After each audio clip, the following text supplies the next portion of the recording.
second lecture of topic molecular basis of inertals. Today discuss next experiment, Avery, McCarty and McLeod's experiments.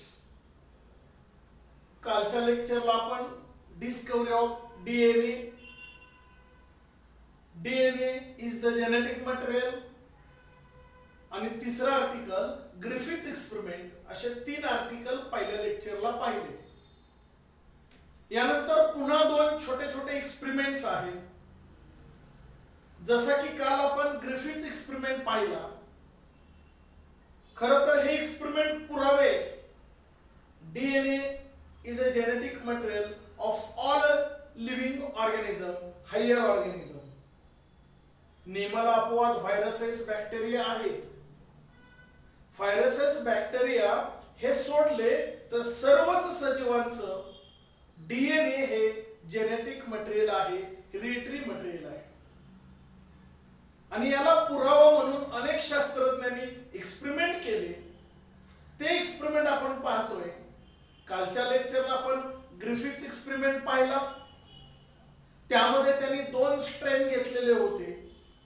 एक smooth ज्याला व्हायरुलंट म्हणतो, त्याचं जर inject केलं तर डायड ड्यू टू न्यूमोनिया.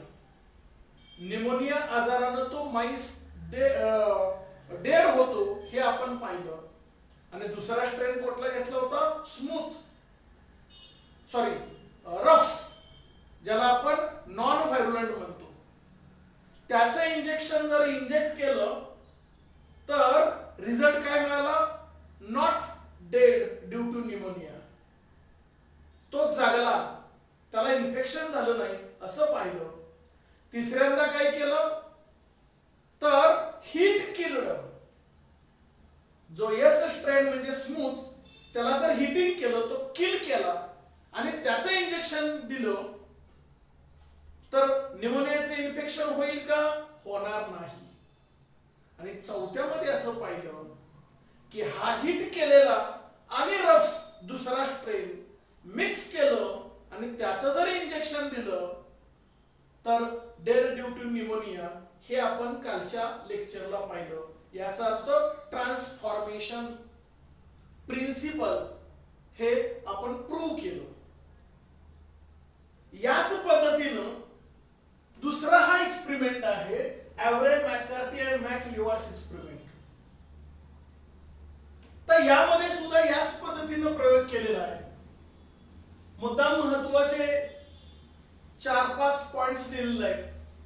ह्या एक्सपेरिमेंट मध्ये नेमक्या कोणत्या स्टेप्स केलेले आहेत, कारण 2 मार्काला प्रश्न पडू शकतो. Write a note on. आणि म्हणून महत्वाच्या 4 स्टेप्स यामध्ये लिहिलेले आहेत.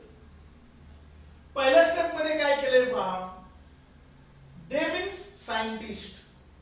हे जे शास्त्रज्ञ आहेत त्यांनी प्रयोगामध्ये काय केलं? दे प्युरिफाईड डीएनए, आरएनए आणि प्रोटीन्स. तिन्हीचे तिन्ही डीएनए, आरएनए आणि प्रोटीन्स हे त्यांनी प्युरिफाय केलं. कोणापासून? From cells. Free extract of S cells. म्हणजे काल आपण एस स्ट्रेन आणि रफ स्ट्रेन हे पाहिलं. त्यातला जो एस स्ट्रेन आहे त्याच्या ज्या पेशी असतील त्याचा जो एक्सट्रॅक्ट आहे त्याच्यातून डीएनए, आरएनए आणि प्रोटीन्स हे प्युरिफाय केलं, बाजूला काढलं किंवा त्याचं शुद्धीकरण केलं असं म्हटलं तरी चालेल.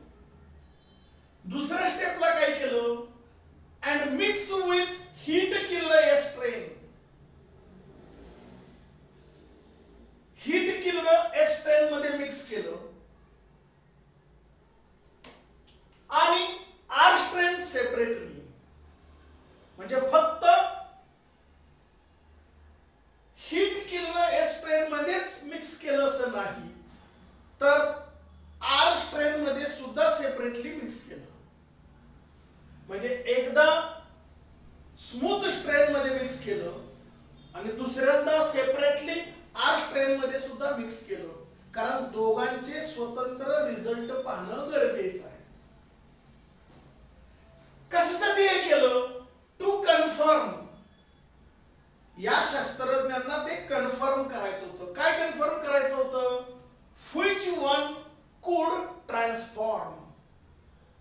नेमका कोणात बदल होतोय, कसा बदल होतोय याचं निरीक्षण करायचं होतं, ऑब्झर्वेशन करायचं होतं.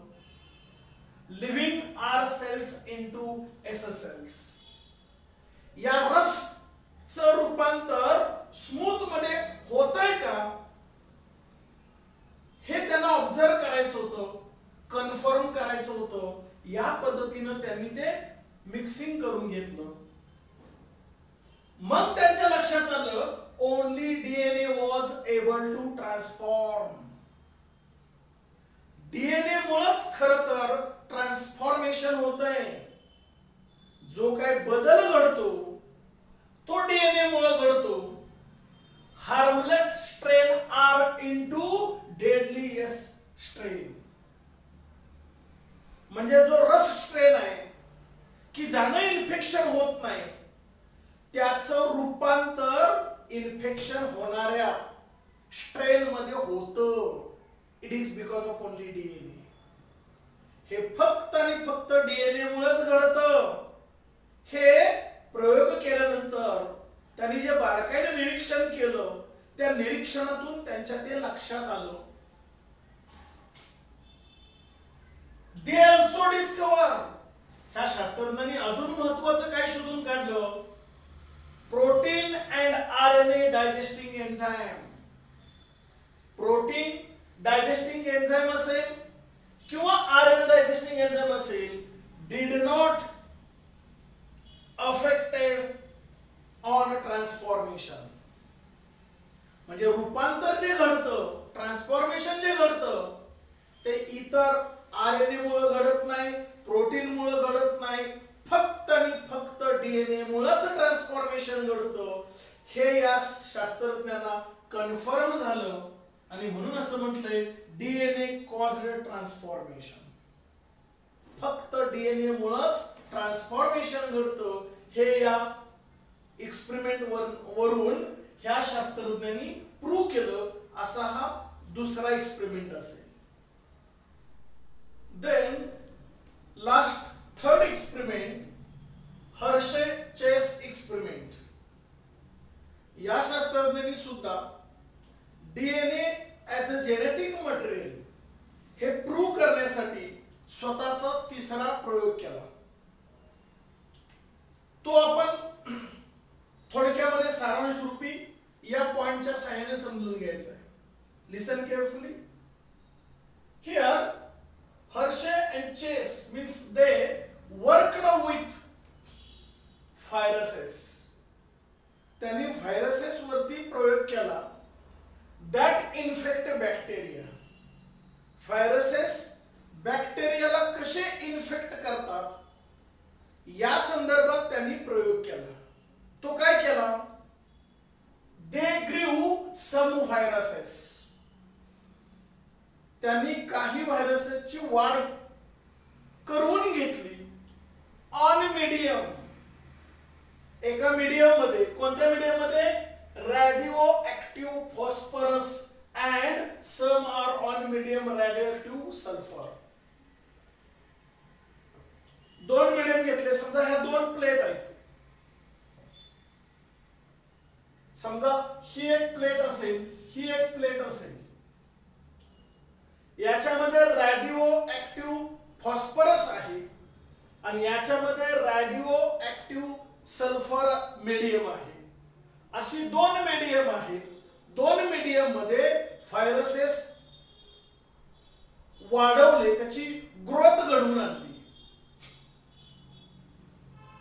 Viruses grown in the presence of radio active phosphorus. ज्याच्यामध्ये रेडिओ ऍक्टिव्ह फॉस्फरस आहे कंटेन्ड रेडिओ ऍक्टिव्ह डीएनए. ज्याच्यामध्ये फॉस्फरस आहे त्याच्यामध्ये रेडिओ ऍक्टिव्ह डीएनए असेल, but not radio active protein. तिथं रेडिओ ऍक्टिव्ह प्रोटीन नाही, because DNA contain phosphorus. Actually DNA मध्ये डीऑक्सीरायबोन्यूक्लिक acid मध्ये फॉस्फरस असतो. पी ग्रुप म्हणजे फॉस्फरसचा ग्रुप तिथं तुम्हाला दिसून येईल. जर केमिकल नेचर जर आपण डीएनएचं पाहिलं तर त्याच्यामध्ये कंपल्सरी फॉस्फरस असतो. आणि त्यामुळे इथं असं म्हटलंय viruses grown in the presence of radioactive phosphorus. ह्या मीडियम मध्ये जर फॉस्फरस असेल तर कंटेन रेडिओएक्टिव्ह डीएनए, त्याच्यामध्ये डीएनए असणारच. बट नॉट रेडिओएक्टिव्ह प्रोटीन, त्याच्यामध्ये प्रोटीन नाही. का तर डीएनए कंटेन फॉस्फरस, डीएनए मध्ये प्रोटीन आहे. सेम त्याच पद्धतीने similarly viruses grown in the presence of radioactive फॉस्फरसच्या ऐवजी कोणता शब्द वापरायचा? Sulphur. Contained radioactive protein. Sulphur असेल तर प्रोटीन असेल, बट नॉट रेडिओएक्टिव्ह डीएनए. तिथं मात्र डीएनए नसेल, कारण because DNA here it does not contain, means DNA does not contain sulfur. DNA मध्ये सल्फर नसतो, डीएनए मध्ये फॉस्फरसच असतो. After infection radio activity P and S was tested. Phosphorus असेल किंवा सल्फर असेल, त्या दोन्हीचं टेस्टिंग केलं तर त्यांच्या लक्षात आलं only radioactive P was found inside the bacterial cell. फक्त रेडिओएक्टिव्ह पी म्हणजे phosphorus was found inside the bacterial cell. Actually viruses वरती प्रयोग केला, परंतु बॅक्टेरियामध्ये जर ते पाहिलं तर त्यामध्ये हा जो पी जो आहे रेडिओएक्टिव्ह पी म्हणजे phosphorus was found inside the bacterial cell. तो मात्र बॅक्टेरियाच्या पेशीमध्ये सापडला. याचा अर्थ काय होतोय? This indicates DNA is the genetic material. DNA हे जेनेटिक मटेरियल सर्वच सजीवांचं असेल, सर्व हायर ऑर्गॅनिझमचं असेल, प्लांट, ॲनिमल्स वगैरे वगैरे, हे त्यांनी पुराव्यानिशी सिद्ध केलं. या पद्धतीचं थोडक्यात सारांश रूपी हा एक्सपेरिमेंट असेल. त्याचं टायटल आहे हर्शे अँड चेस एक्सपेरिमेंट. ह्यातला ग्रिफिथ्स एक्सपेरिमेंट फार महत्वाचा आहे. तो शक्यतो तुम्हाला 2 मार्काला विचारला जातो, पण तुमच्या सिलेबस मध्ये अजून पुढचे 2 एक्सपेरिमेंट होते की जे आता आपण पाहिले. मगाशी जो पाहिला तो आणि हा दुसरा, असे एकूण 3 एक्सपेरिमेंट आहेत. त्यातला सर्वात महत्वाचा ग्रिफिथ्स एक्सपेरिमेंट हा तुम्ही क्लिअर करून ठेवा. शक्यतो परीक्षेच्या दृष्टिकोनातून तोच महत्वाचा विचारला जातो, कारण तोच खऱ्या अर्थानं बेसिक पुरावा आहे DNA as a genetic material. बाकीचे उर्वरित 2 हे सप्लिमेंटरी आहेत असं म्हटलं तरी वावगं ठरणार नाही, कारण एका प्रयोगाने सिद्ध केलं म्हणजे झालं असं नाही. अनेकदा जरी प्रयोग केले तरी उत्तर तेच यायला पाहिजे, तेव्हा खऱ्या अर्थानं प्रूफ मिळतो, पुरावा मिळतो. म्हणून अजून 2-3 एक्सपेरिमेंट होते, ते तुमच्या सिलेबस मध्ये घेतलेले आहेत आणि ते आपण 3च्या 3 एक्सपेरिमेंट आता या ठिकाणी पाहिले. Then third small article, DNA packaging in prokaryotes. DNA packaging in prokaryotes. आता या ठिकाणी प्रोकॅरियोट्स म्हणजे काय अगोदर नीट समजून घेऊया. समजा अशी पेशी आहे, suppose this is the cell. याला आपण सेल वॉल किंवा सेल मेम्ब्रेन असं म्हणतो. इथं आपण कॉमन टर्म वापरू, सेल मेम्ब्रेन. त्यानंतर हा काय असेल? क्लिअर होमोजेनस सबस्टन्स, याला आपण सायटोप्लाझम असं म्हणतो. मध्यभागी काय असेल? Nucleus is centrally place.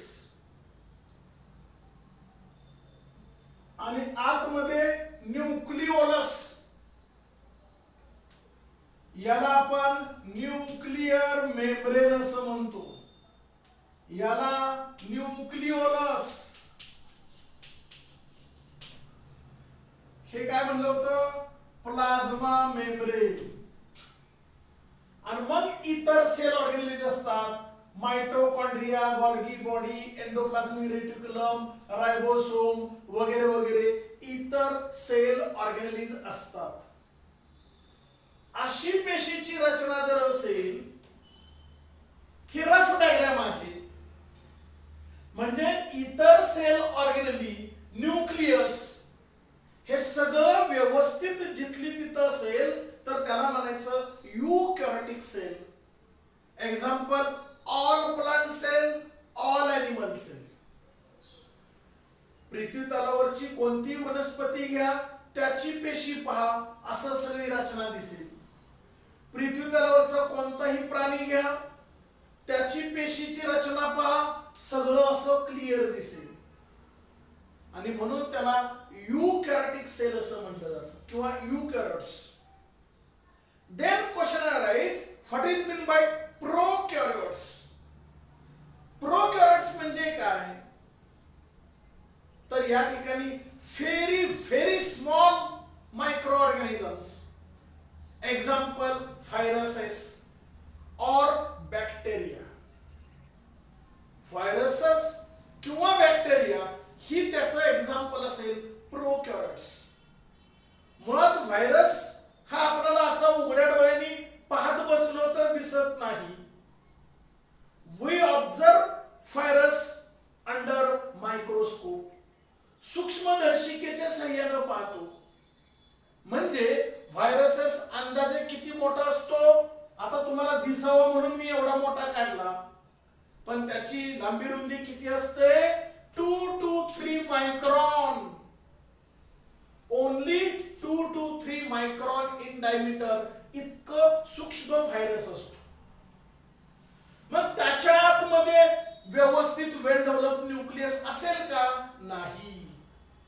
त्याच्या आतमध्ये न्यूक्लिओलस व्यवस्थित वेल डेव्हलप असेल का? नाही. ह्या बाकीच्या सेल ऑर्गॅनिज जे आहेत, एंडोप्लाझमिक रेटिक्युलम, रायबोसोम, गॉल्गी बॉडी, लायसोसोम, ह्या बाकीच्या सुद्धा सेल ऑर्गॅनिज इतक्या डेव्हलप झालेल्या नसतात. पण प्रोकॅरियोटिक असो किंवा यूकॅरियोटिक असो, डीएनए किंवा आरएनए किंवा जीन्स हे अत्यंत महत्वाचं आहे, ते असतच. यूकॅरियोटिक मध्ये डीएनए, जीन्स, क्रोमोझोम इथं आतमध्ये असेल, न्यूक्लियसच्या आत, आणि त्याच्यावरनं कोण असेल? Nuclear membrane. इथं मात्र न्यूक्लियसचं वरचं कव्हरिंग म्हणजे nuclear membrane, it is absent. नाही. मग आतलं जे जीन्स, डीएनए, आरएनए किंवा क्रोमोझोम जी म्हणतो, ज्याला आपण कॉमन टर्म वापरतो हेरिडिटरी मटेरियल, ते इथं कुठेही कसंही पसरलेलं असतं. म्हणजे इथं असं दिसेल तुम्हाला, किंवा इथं नसेल तर ते इकडं असं दिसेल, कारण न्यूक्लियर मेम्ब्रेन नाही. याला म्हणायचं प्रोकॅरियोटिक सेल. ऍक्च्युली डीएनए कसा असतो? डबल स्ट्रँडेड असतो असा. इन ऑल मॅमेलियन सेल मध्ये असा डबल स्ट्रँडेडच असतो.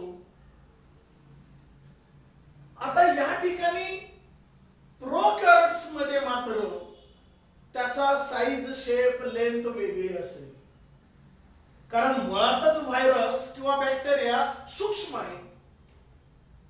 सूक्ष्म असल्यामुळं किती सूक्ष्म आहे? 2 ते 3 मायक्रॉन. मग डीएनए ची इथं लांबी किती असेल? Near about 1100 micron. म्हणजे मुळात व्हायरस फक्त 2 ते 3 मायक्रॉनचा आहे, पण डीएनए मात्र इतका मोठा आहे. मग इतका मोठा डीएनए एवढ्या छोट्या पेशीमध्ये कसा मावणार? आणि म्हणून तो काय केला जातो? गुंडाळला जाईल. असा गुंडाळून जर बसला नाही तर तो पुन्हा असा कॉईल करून बसला जातो, सुपर कॉईल. गुंडाळा गुंडाळा गुंडाळा गुंडाळा गुंडाळा करत बसवला जातो. असाही नाही बसला तर तो कसाही पुन्हा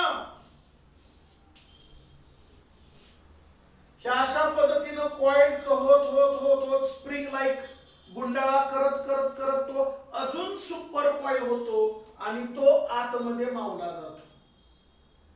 म्हणजे डीएनए ची लांबी खूप मोठी आहे आणि पेशी मात्र छोटे.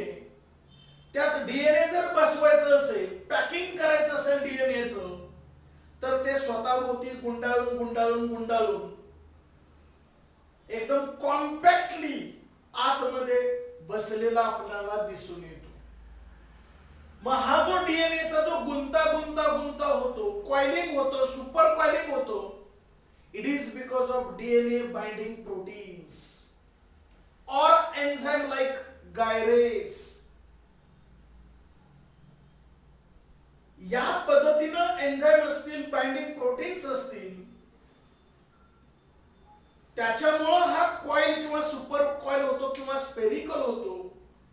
आणि कोणत्याही परिस्थितीत कितीही मोठा डीएनए जरी असला आणि कितीही पेशीची साईज छोटी असली तरी आत बरोबर कॉइल आणि सुपर कॉइल करून तो गुंता आतमध्ये बसवला जातो. याला म्हणायचं डीएनए पॅकेजिंग इन प्रोकॅरियोट्स. नेक्स्ट लेक्चरला आपण डीएनए पॅकेजिंग इन यूकॅरियोट्स. यूकॅरियोट्स मध्ये म्हणजे ॲनिमल सेल आणि प्लांट सेल मध्ये नेमकं कसं होतं ते पाहू. कारण आपल्या दृष्टिकोनातून यूकॅरियोटिक सेल महत्त्वाचे आहे. प्राणी पेशीमध्ये नेमकं कसा डीएनए बसतो, वनस्पती पेशीमध्ये कसा बसतो, हे आपल्या दृष्टिकोनातून फार महत्त्वाचं आहे. कारण त्या डीएनएचा आपण डिटेल स्टडी करणार आहोत. पण तरी सुद्धा जाता जाता तुमच्या सिलेबस मध्ये आहे आणि हे माहिती असणं गरजेचं आहे. म्हणून आपण प्रत्येक आर्टिकलला स्पर्श करतो आहोत. Is it clear? Okay, thank you.